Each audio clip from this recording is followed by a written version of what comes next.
everyone. Can everybody hear me okay? Yes. Yes.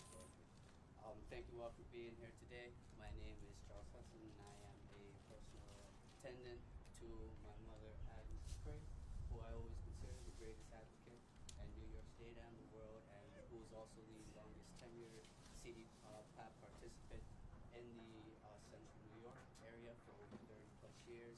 And we're here today alongside Kerry Majority at PPL's Latham headquarters to demand answers about PPL's failure to pay CDPAP workers, including missed and incorrect payments. Last Thursday marked PPL's first pay cycle as the designated fiscal intermediary in New York State's CDPAP program, and it was an epic failure. Many workers received no pay at all, while others were only paid for a portion of the hours they worked. I can attest to that, as I was one of the many workers who was not paid in this prior pay period. And I can tell you, because being a home care worker and going throughout this process, it's been a very strenuous process, and going through the application and the transition period. At the time of Saturday, when they sent out the information to do the payroll in order to get it in by 11:59 p.m., I was still in transition and was not accepted until after. However, still within my application, even though they said I have all my information and my paperwork in, they still have not fully transitioned me over, and I'm not completely processed, even though I have information that says that I'm completely processed. And within this time, with the FIs and the delay, there's just such confusion as to whether you'll be able to hold on to stay with your fiscal intermediary, even though all of those fiscal intermediaries were supposed to be halted by April 1st.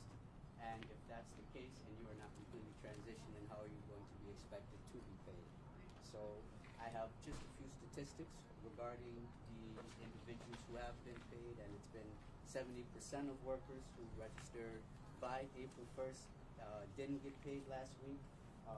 By our count, that's 162,000 workers who missed paychecks last week, and nearly 200,000 more workers who haven't had a chance to register with PPL. Of all those workers in the state, altogether 350,000 workers haven't got paid this month at all, and more than 80% of all workers.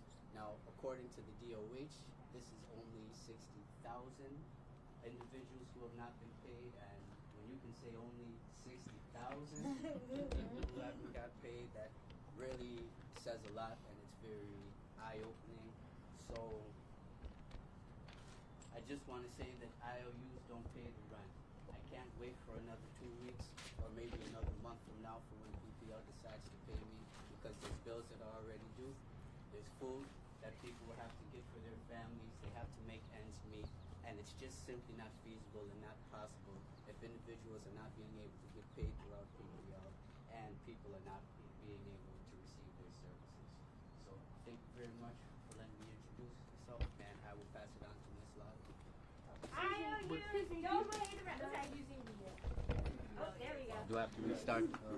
No, thanks. Okay, all right. IOUs Don't pay the rent. IOUs Don't pay the rent. IOUs don't pay the rent. IOUs Don't pay the rent. IOUs Don't pay the rent. IOUs don't pay the rent. IOUs don't pay the rent. IOUs don't pay the rent. IOUs don't pay the rent.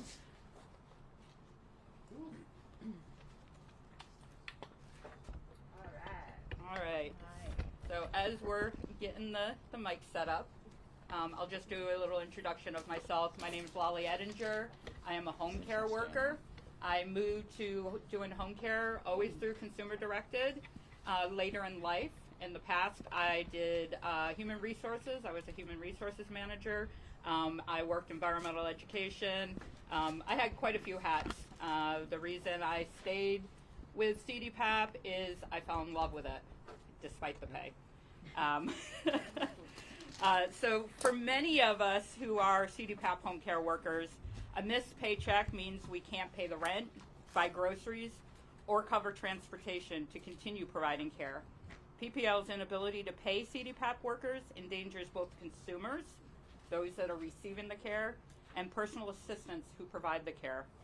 Without a change, their inability to correctly pay PAs will create deadly conditions, and I don't use that word lightly, and force people into ERs and nursing homes. At the moment, I'm fortunate. My husband is helping me out. For the rest of my coworkers, they're living paycheck to paycheck because we are not paid fair pay for our home care. For them, it means that they have to find a bill to put aside so they can put gas in the car to get to work. It means stress and anxiety to the point that they're having panic attacks. And I'm not kidding about that. Several of my coworkers literally are having panic attacks because they don't know what they're going to do. It means their own employer, himself on SSDI and Medicaid, Medicare, is helping out with gas money while they wait to be paid. And for me, it means a lot of visits on my off days to help other PAs figure out how to use PPL's portal and timekeeping app. And I do that without pay because I don't want to lose our coworkers. And I've created a spreadsheet tracking everyone's time to make sure that no shifts are lost and never paid. I was over there for an hour on Saturday updating the spreadsheet, and there are still time from the last pay period that have not been paid. Zach's mom and a backup PA for Zach is here, and she's going to add her personal feelings on this. Thank you, Michelle. Michelle's a little nervous, so if everyone can give her... Public speaking is not my thing, especially when there's But sometimes cameras we're rolling. forced into doing this. Absolutely. So everything Charles said and everything Lolly said, I am here to say as well. And I am Michelle Hilty. My son Zachary is quadriplegic. He needs 24/7 care. And with all of this going on, he is not getting it. So since the April 1st start, none of my son's PAs have been correctly paid. The amount of time that is taken to track what has been paid and what has not been paid is overwhelming. Lolly just attested to that. Prior to the transition, there were occasional typekeeping errors, but easy to call our FI and explain what was going on, and they were immediately able to review and correct the errors. Let me stress, this was a rare occurrence. Now, with PPL, we have problems almost every shift. The biggest issues are during clock in or clock out with the hours that are not being recorded and shifts that go overnight where the first half of the shift is denied. It's obvious that the timekeeping app was not designed to work with New York State CDPA program, and the programmers who wrote the timekeeping software did not know the program either. And it makes you wonder why it was all handed over to an out-of-state company who obviously knows nothing about New York CDPAP. For the PAs, the stress and anxiety, as Lolly says, has been heartbreaking. At least one PA has repeated anxiety attacks, and he worries about paying his bills and affording to get gas to go to work. My son actually puts gas in his car when his PA was not paid his full hours so that he could go to work. And for my son, it has caused so much worry. I haven't seen him been this stressed out in a very long time.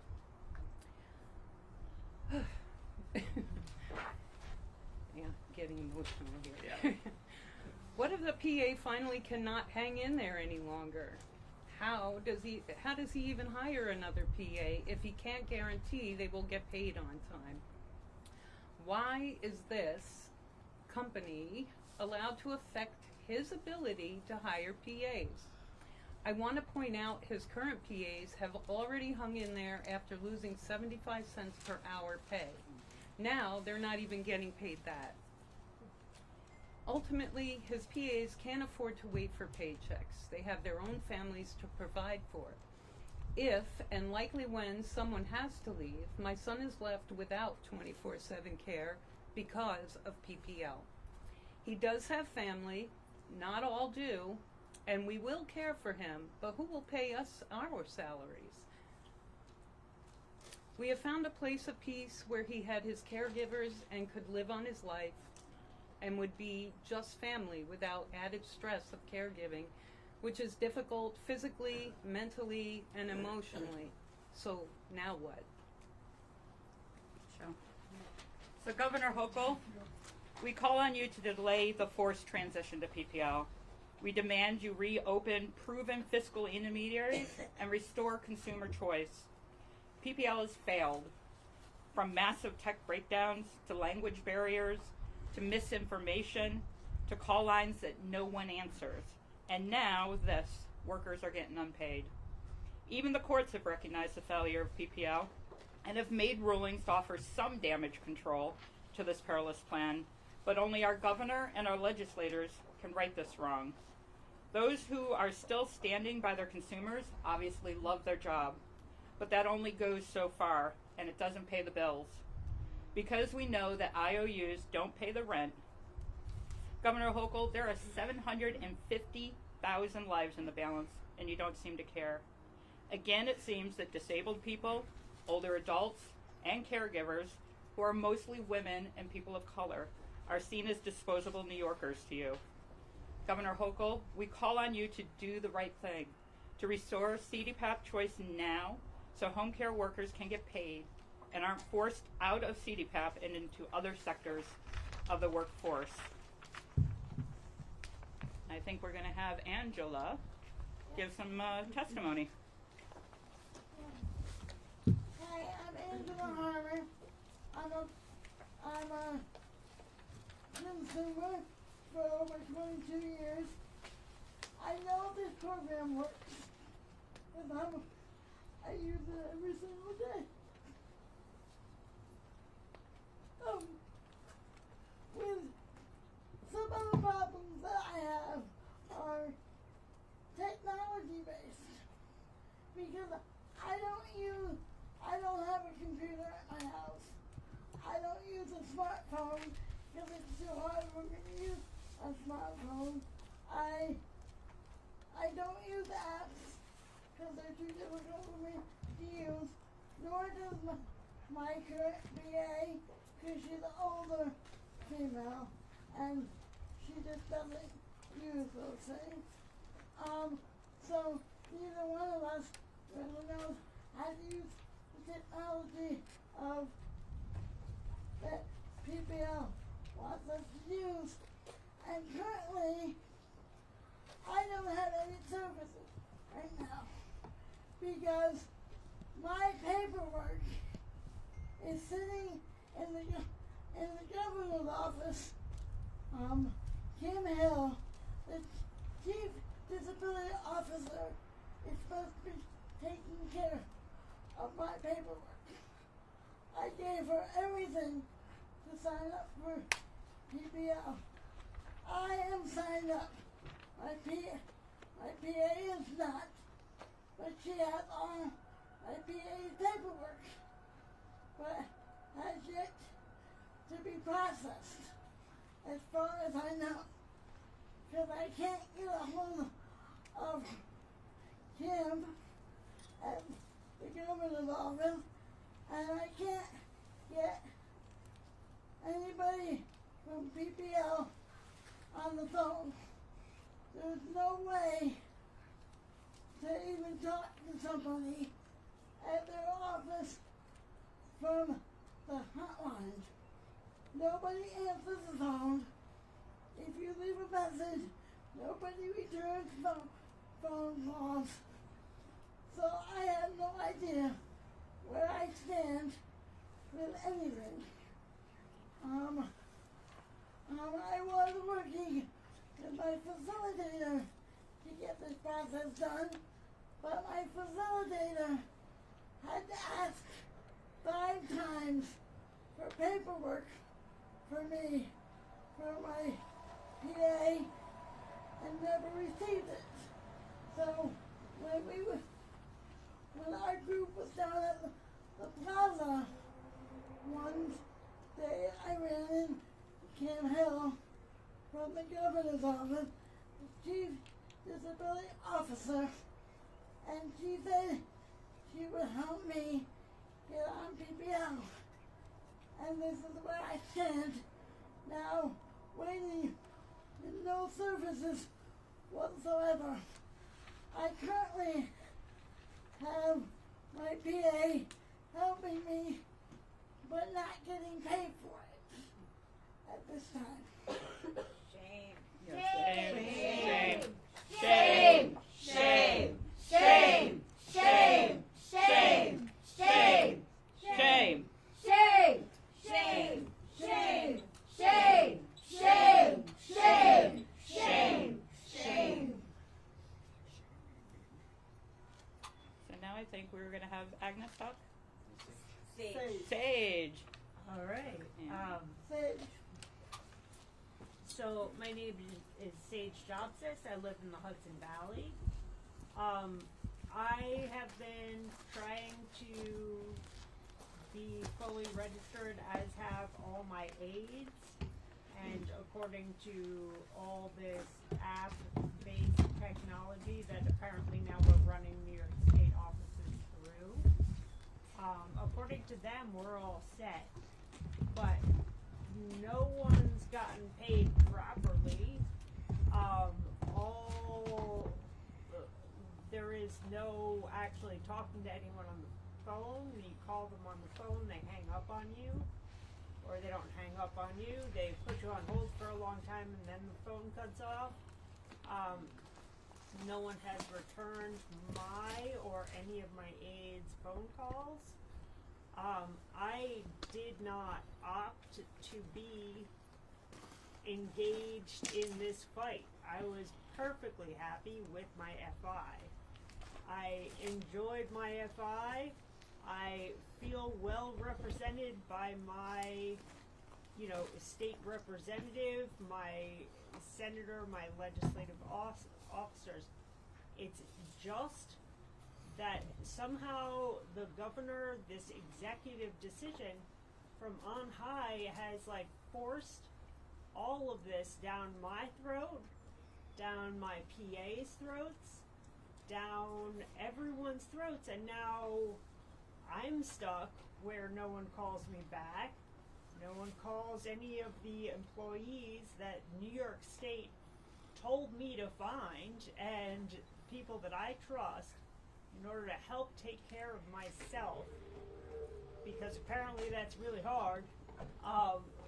In order to take care of me, I was told to find people, and so I found them for New York State. That way you didn't have to. And now that I found them, now apparently it's really hard to actually pay them. So I'm not sure what it is that I'm supposed to do. I'm battling multiple sclerosis.